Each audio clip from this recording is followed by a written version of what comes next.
Dios damos gloria. Yo también le doy la bienvenida a las personas que nos están visitando, especialmente mi hermano y amigo Miguel. Todos nuestros amigos y amigas, bienvenidos a la casa del Señor. El domingo pasado hablábamos de que Dios traerá respiro y liberación. Dios siempre abre una ventana para que en esa ventana reflexionemos, para que en esa ventana podamos analizar el propósito, el plan de Dios y luego alinearnos con ese plan. A Dios damos gloria. En ese mismo contexto de suceso del regreso de la diáspora, hoy voy a tomar un contexto más ampliado para hablarle de Zorobabel, Josué, Esdras y Nehemías, porque yo creo un Dios que es quien modela la restauración de una nación. Yo creo un Dios que modela la restauración de una familia.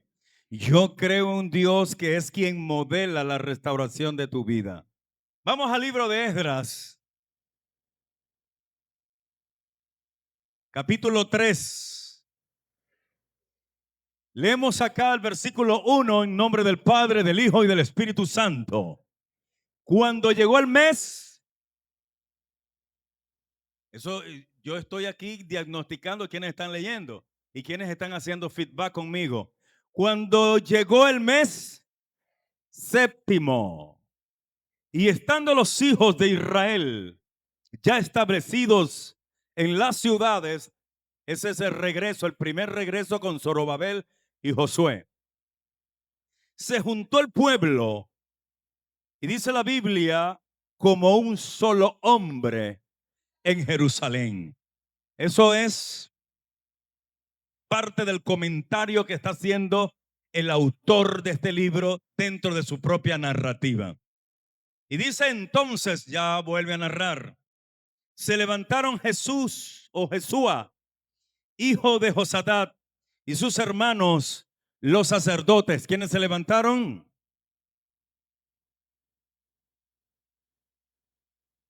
Jesúa, es el sumo sacerdote Josué. Y hijo de Josadá y sus hermanos los sacerdotes. Y también se levantó Zorobabel. Zorobabel fue un gobernador, hijo de Salatiel y sus hermanos. Y se levantaron a hacer ¿qué? Díganlo después de mí, para los amigos que no tienen Biblia, para ofrecer sobre el holocausto como está escrito en la ley de Moisés, varón de Dios. ¿Cuándo llegaron ellos? En el mes séptimo. Pero el versículo 6 dice, desde el primer día del mes séptimo. Así que desde el primer día que llegaron, desde ese primer día comenzaron a ofrecer holocaustos. Habla en plural, holocaustos a Jehová. Pero los cimientos del templo, es decir, llegaron a reconstruir el templo. Fue lo primero. No llegaron a reconstruir los muros, no llegaron a reconstruir casa. Llegaron, lo primero fue a reconstruir el templo. Pero antes de reconstruir el templo, comenzaron a ofrecer holocausto. Y dice la Biblia al final del versículo, pero los cimientos del templo de Jehová no se habían echado todavía. Y ellos están ofreciendo holocausto. Qué extraordinario lo que yo puedo ver. Levanta tu mano en esta hora si puedes hacerlo. Y dile, Dios, yo estoy acá en tu casa en este turno. He venido a escuchar tu palabra. He venido, Dios, a que me direccione. He venido a escuchar tu modelo. El modelo que tú das para restaurar. Recibe la gloria, el honor y majestad. Gracias, Señor. Amén. Dios me les bendiga. Pueden sentarse los que están de pie.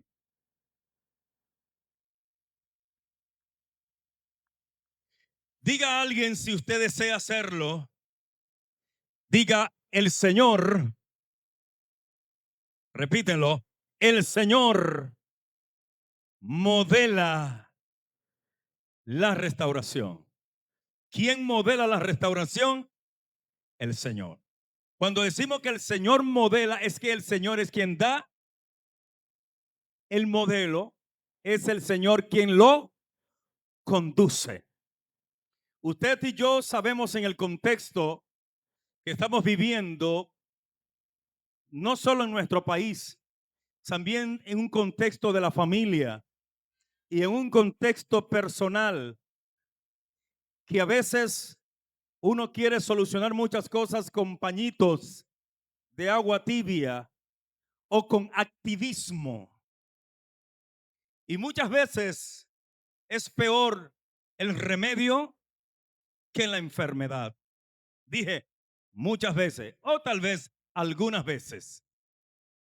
En Jerusalén, profetizado por Jeremías, venía un cautiverio, una diáspora.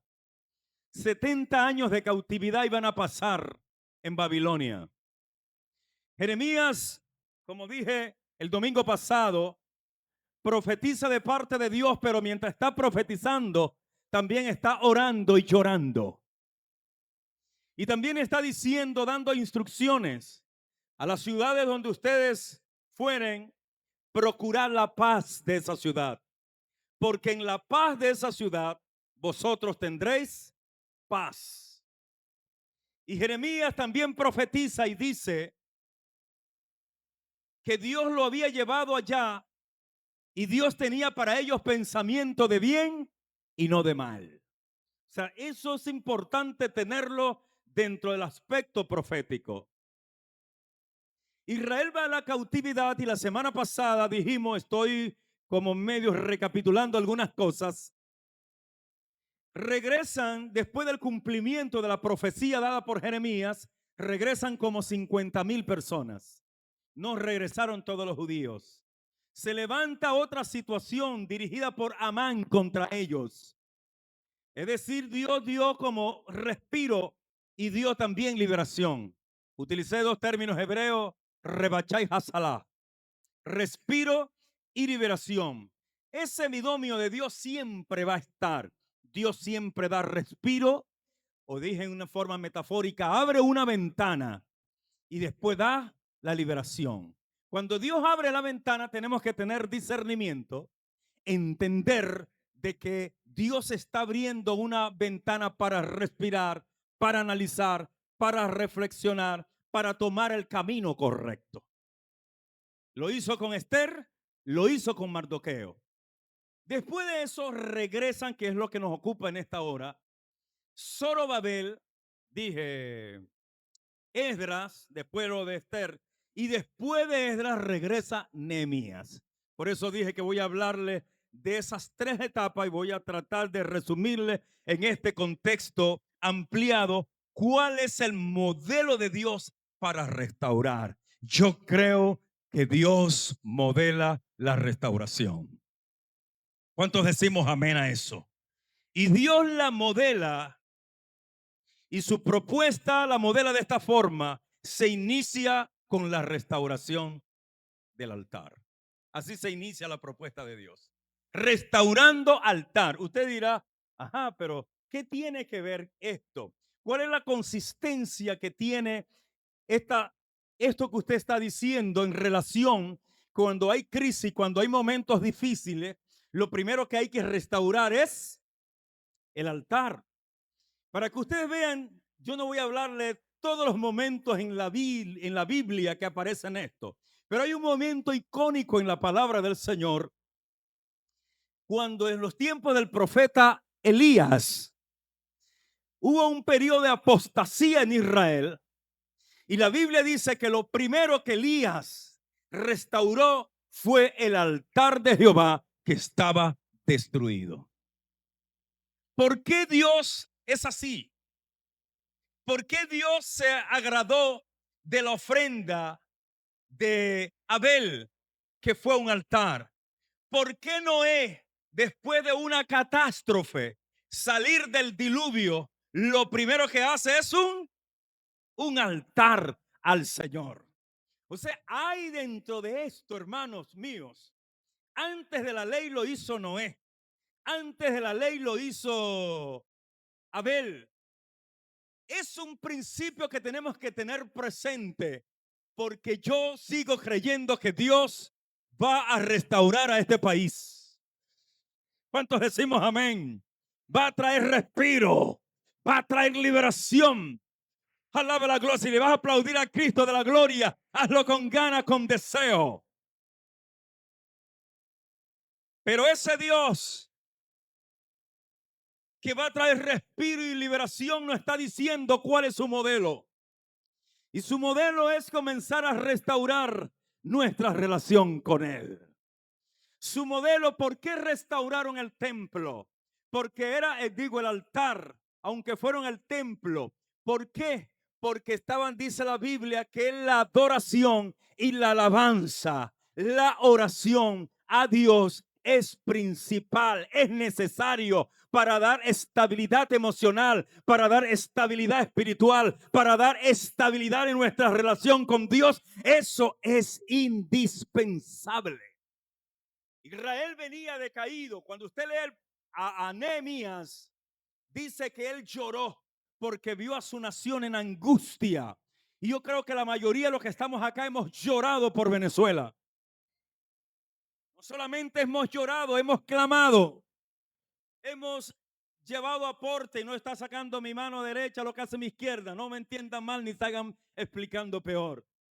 Los venezolanos nos hemos abocado como un solo hombre, como un solo pueblo a orar. Y creo, hermanos, que nunca en mi historia del cristianismo, para este tiempo en que estoy predicando 44 años sirviéndole a Cristo, había visto a una iglesia convocando a tanto ayuno, a tanta oración como lo hemos hecho hasta ahora. ¿Por qué? Porque creemos que la oración eficaz del justo puede mucho. Creemos que hay poder en la adoración, que hay poder en la alabanza, que hay poder cuando el pueblo comienza a adorar al Dios Altísimo. La mayoría de las personas que han sido rescatadas con vida han dado gracias a Dios. Aleluya. Lo que yo he visto, han dado gracias a Dios por haberle dado una nueva oportunidad. Y eso de una u otra forma es parte del producto resultado, porque ya el tercer día de una persona estar bajo los escombros, ya comienza a perderse las probabilidades de vida. Y hasta ayer todavía estaban rescatando personas con vida, producto de una iglesia que está orando, que está clamando, que está intercediendo. Y seguiremos orando al Señor nuestro Dios, porque aún ocurrirán milagros en este país. ¿Cuántos bendecimos la gloria del Dios Altísimo?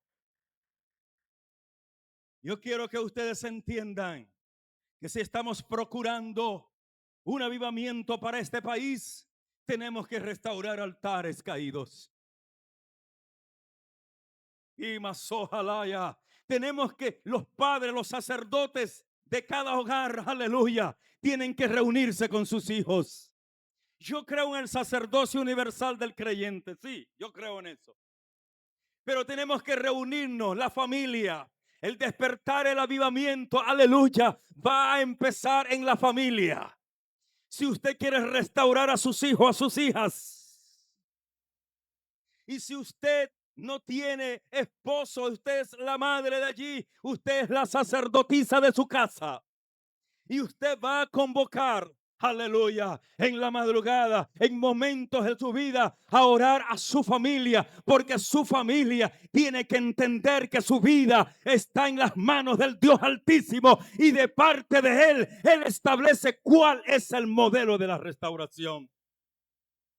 Esto también tenemos que llevarlo a nivel de liderazgo, porque el liderazgo de una iglesia tiene muchos roces. Trabajar con gente, hermano, no es fácil. Trabajar con nuevos creyentes no es fácil. Y cuando discipular no es fácil. Levante la mano los que tienen hijos espirituales aquí. La mayoría no levanta porque no tienen hijos espirituales. Porque trabajar con gente no es fácil. Es roce, hay desgaste. Usted tiene que atender a una persona, que darle la clase, que orar por ella, que visitarlo. Y muchas veces el nuevo creyente está. Dile que no estoy. Dile que más tarde, dile que otro día. Y usted, "Uy, yo que el otro día, mira, pero está sentado ahí haciendo nada. Y que para otro día, eso trae desgaste. Y si nosotros no entendemos que el despertar, aleluya, comienza por nosotros mismos, es decir, nuestra vida privada con nuestro Dios, aleluya, va a ser determinante para que haya una restauración, no solo en nosotros en lo personal, sino al grupo al cual estamos dirigiendo o al cual el Dios ha puesto en nuestras manos. Porque esto no es con espada, no es con ejército, es con mi Santo Espíritu, dice el Señor. Profetizando Ageo y profetizando Zacarías. En ese momento. ¿Y qué hacía Ageo? Voy con el profeta. ¿Qué hacía Ageo? La profecía de Ageo es dándole palabra. Este es tiempo de restauración. Nos vamos a levantar. ¿Cuántos dicen amén, hermano? ¿Cuántos alaban la gloria del Señor? Nos vamos a levantar. Dándole palabra, sí, llegó el tiempo de construir, llegó el tiempo de restaurar el templo. Esas son las palabras que daba el profeta Ageo. ¿Y qué hacía Zacarías? Porque a los ministros, a los líderes, como Josué, el sumo sacerdote, la Biblia dice en el profeta Zacarías que el diablo lo acusaba porque tenía vestiduras viles. Y el diablo decía, mira, este es el sacerdote que tú tienes ahí, tiene vestiduras viles. Y Dios santificó al sumo sacerdote Josué y le puso vestiduras nuevas. Y Zacarías profetizaba, aleluya, alentando a los restauradores. ¿Quieres restaurarte? Yo sé que Venezuela no es Israel, pero Dios ha hablado a través de muchos profetas. Yo estoy hablando del profetismo ese que anda por ahí ahorita. Dios ha hablado que este país será convertido en una plataforma misionera. Pero Dios nos ha llevado a que seamos una iglesia, hermanos, y permítanme la analogía, una iglesia, aleluya, que sostenga ese avivamiento orando con sus rodillas. Así que lo primero que ellos hicieron, antes de restaurar el templo, aunque era el lugar de adoración, lo primero que hicieron fue ofrecer sacrificio. Y cuando hablo de holocausto, el holocausto se hacía para pedir perdón por los pecados. La expiación. Y eso es lo que este país tiene que hacer. La Biblia, dándole al mismo Israel, pero que es un principio aplicable, dice, si mi pueblo se humilla. Dije, si mi pueblo se humilla y busca mi rostro y se convierten de sus malos caminos, yo sanaré su tierra, perdonaré sus pecados, yo oiré desde los cielos. Si hacen eso, aleluya, y Dios nos va a llevar paso a paso, aleluya, como una iglesia sacerdotal, permítanme la analogía, es una iglesia intercesora, una iglesia que gime, una iglesia que clama por su país. Restaurar tu comunión con Dios, restaurar tu intimidad con Dios, era lo primero que hacía, fue lo primero que hizo Abel, fue lo primero que hizo Noé después de él. ¿Después de qué? Del diluvio. ¿Qué fue lo que hizo el rey de Nínive cuando Jonás fue allá a predicar que venía una destrucción sobre Nínive? ¿Qué hizo el rey? Convocó ayuno. O sea que yo estoy hablando de un principio que tiene consistencia canónica. Cada vez que hay un momento de dificultad, de crisis, mis amados hermanos, la restauración y el modelo de restaurar tu vida espiritual caída, tu vida espiritual destruida, aleluya, reconstruye el altar de Dios, vuelve a ser la mujer, aleluya, que oraba, el hombre que buscaba a Dios, la mujer que se humillaba, que se rendía, que ayunaba, que estaba en el evangelismo, que estaba en el discipulado, y restaura tu vida para que restaure también tu familia, y restaurando tu familia tendremos mejor ciudadana, y teniendo mejor ciudadano tendremos mejor pueblo, y teniendo mejores pueblos tendremos un mejor país. Pero en la otra parte del modelo, salimos de Zorobabel, salimos de Josué, el sumo sacerdote, y ahora vamos a Esdras. Escucha esto, escúchalo, vamos a Esdras. Hoy dije que iba a usar un contexto ampliado. El Señor modela la restauración y estamos convencidos de eso. ¿Están de acuerdo? Si están de acuerdo, levante la mano. Si no, déjala así. ¿Ustedes están de acuerdo que Dios marca las pautas para la restaurar? Sí, Él es que las marca, no yo, es Él. Dios las marca. Pero Dios modela la restauración para que su palabra guíe nuestras vidas. ¿Y de dónde usted sacó eso, pastor? Que no lo veo en ese contexto tan ampliado. Vamos al capítulo 7, versículo 10 del libro de Esdras. Abran la Biblia. Esdras 7:10. Adoración. Escucha, cópialo ahí mi amigo Miguel. Oración, adoración sin palabra es un avivamiento que es pura espuma. Ay, Dios mío. Dije, adoración, canto sin palabra es un avivamiento que es pura espuma. Más predicación, más evangelismo, más discipulado sin palabra es un evangelismo, es un discipulado que es puro espuma. Ay, Dios mío. ¿Qué está diciendo este señor? Bueno, lo que estoy diciendo es eso. Porque a veces uno cree que es más predicación, más oración, más adoración, más alabanza, más discipulado. Sí, pero es más, no más mejor como dicen los guireños, sino más y mejor. Más y mejor oración, más y mejor adoración, más y mejor alabanza, más y mejor predicación, más y mejor enseñanzas. ¿Y cómo se da eso dentro de ese proceso? Usted dice para que sea la palabra la que guíe la restauración, la que guíe la vida. Es la palabra la que trae vida.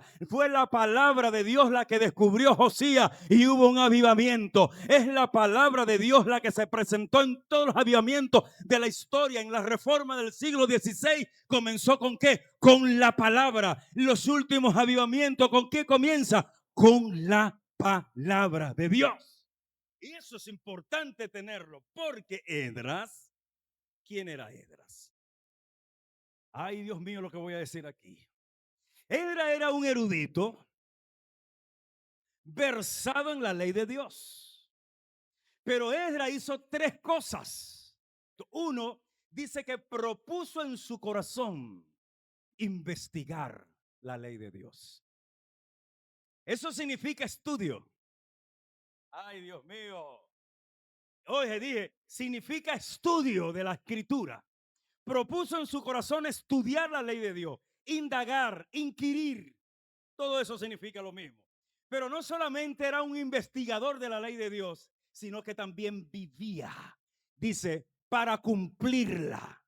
Vivía la ley de Dios y después enseñaba. Eso significa que la restauración que nosotros estamos necesitando para este país, para la familia y en lo personal, parte por hombres que no solo sean sacerdotes, sino que sean maestros. Yo soy un creyente de que los profetas de hoy, los apóstoles de hoy, los pastores de hoy, los evangelistas de hoy tienen que tener de cabecera a un maestro.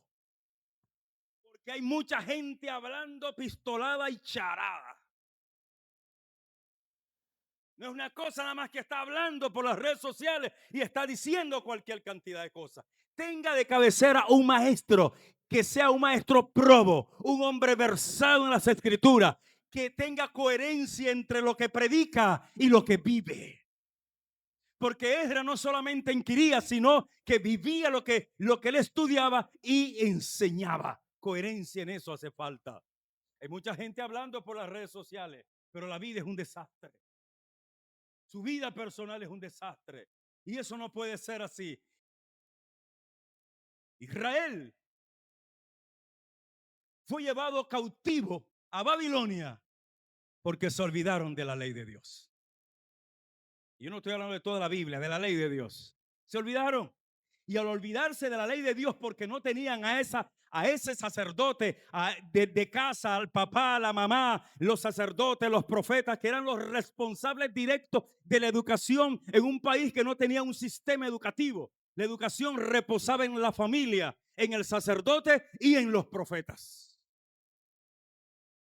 Y perecen por eso, porque fue creciendo y no tenían suficientes maestros. Fue allá en el cautiverio, fue allá en Babilonia, donde la mayoría de los eruditos entienden que nacen las sinagogas. Y la sinagoga nace para que se preserve la educación. La sinagoga nace para que se preserve el lenguaje, el idioma. La sinagoga nace para que se preserve la adoración al único y verdadero Dios. Por eso nacieron las sinagogas, que en los tiempos de Jesús, algunos dicen que habían como 400 sinagogas en los tiempos de Jesús. Pero aún así, en los tiempos de Jesús, el pueblo estaba desamparado como ovejas que no tenían pastor. ¿Por qué? Porque muchos de esos sacerdotes, hermanos amados, no vivían lo que enseñaban. Ay, Dios mío, me están poniendo la cara ortopédica en esta mañana, en esta hora. Pero no, yo sé que usted lo que está ahí es ahí capturando. Este es el mensaje de Dios, es el modelo de Dios. Y vamos, yo estoy convencido que la restauración de este país comienza, hermanos amados, por levantar altares, pero altares, aleluya, que sean altares instruidos por la gloriosa palabra de Dios. Oraciones que tengan base bíblica, adoración que tenga base bíblica. Es cierto, mi hermano querido, que hay un poco de canciones, hermano, que hay un poco de falsa doctrina. Y la gente lo que le gusta es el swing, el flow de la canción, que sea pegajosa, no le importa la letra. Y por eso hay un poco de gente proclamando, profetizando y diciendo todo tipo de charadas. Hay gente que no está dispuesta a quemarse la pestaña, estudiando en una institución teológica, formándose para traer una palabra responsable como la palabra que trajo Esdras.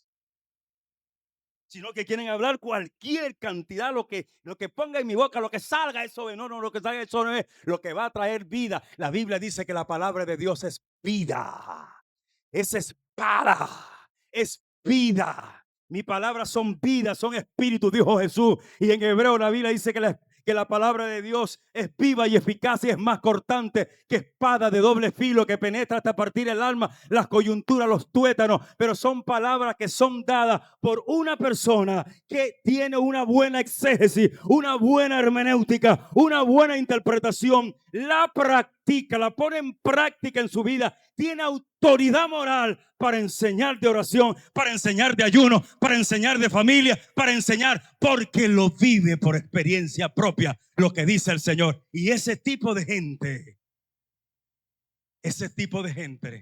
trae cambios a la sociedad. ¿Me están siguiendo un poquito la idea? Ok, como son tantas cosas que tengo que decir, voy a adelantarme un poquito.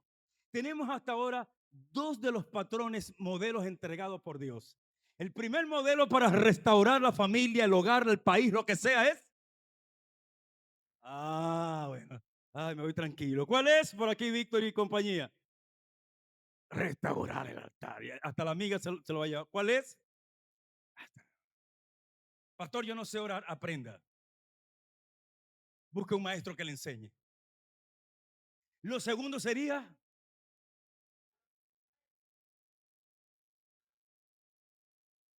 estudiar, vivir y enseñar la palabra. O sea, que sea la palabra de Dios la que conduzca a la restauración. Si no hay palabra, Miguel, no habrá restauración. Habrá activismo. Hay iglesias que se quieren sostener a punta de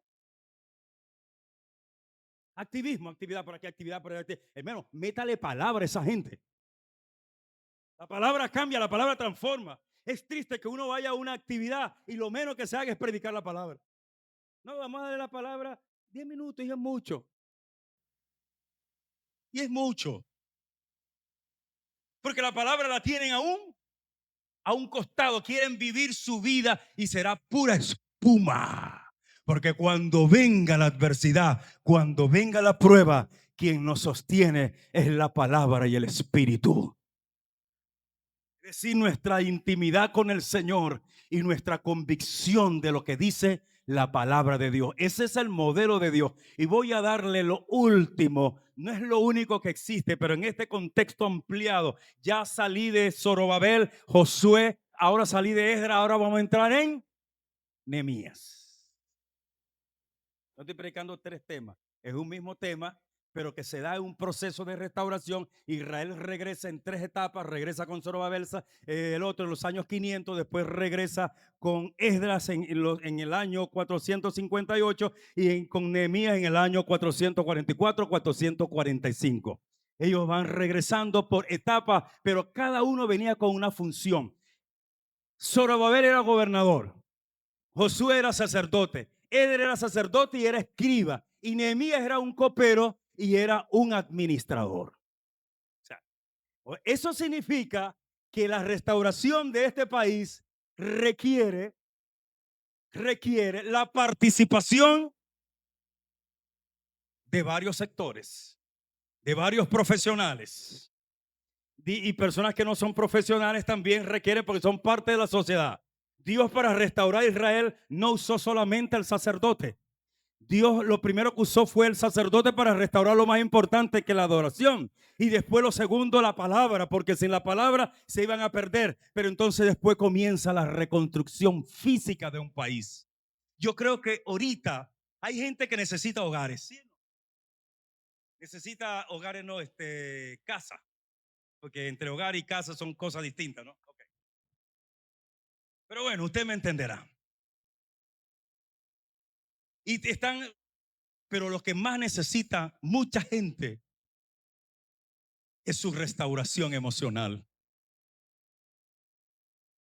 Me estoy dando a entender, su restauración emocional. Lo que más necesitan es su restauración espiritual. Lo que más necesitan, hermanos, es tener la fortaleza necesaria para superar esta crisis. Entonces, la decadencia, escuchen esto, periodistas, para que lo pongan en tu periódico. La decadencia de un país, escúchalo, la decadencia es infraestructura de un país. Comienza por su decadencia moral. Allí comienza la decadencia en infraestructura, en muchas cosas de un país, por su decadencia moral. Y voy a explicar esto con Nehemías, porque el Señor modela la restauración para que edifiquemos con integridad. Esdras pudo haberse quedado allá en Babilonia, pero Esdras vino a restaurar las escrituras. Josué el sacerdote pudo haberse quedado en Babilonia, pero mi Biblia dice que fue Dios quien despertó el espíritu de Zorobabel y de Josué para que regresaran a restaurar el templo. Y Dios puede estar levantando y va a levantar, aleluya, en nuestra nación, incluyendo este pueblo, hombres y mujeres íntegras. ¿Cuántos bendecimos la gloria del Señor? Porque la restauración de este país, mi hermano, no solo es física. No solo se trata, mi hermana querida, de reconstruir La Guaira o no. La restauración de este país no solo es física, es moral, es espiritual, es educativa y en otros ámbitos. Y Dios nos está entregando ahorita el modelo que Él quiere para restaurar no solo a Venezuela, sino familia, y para restaurar también personas. Perdóneme el tiempo, ponte de pie. Necesitamos restaurar, familia. Necesitamos restaurar con adoración, con alabanza, con la palabra. Gentes íntegras, maestros que enseñen la Biblia, que se dediquen a investigar, a cumplir y a enseñar la ley de Dios. Levanta tus manitos si puedes y dile: Dios, yo he entendido el domingo pasado y este domingo, y tal vez el próximo domingo te expliqué otro mensaje, pero ya no en torno a esta restauración.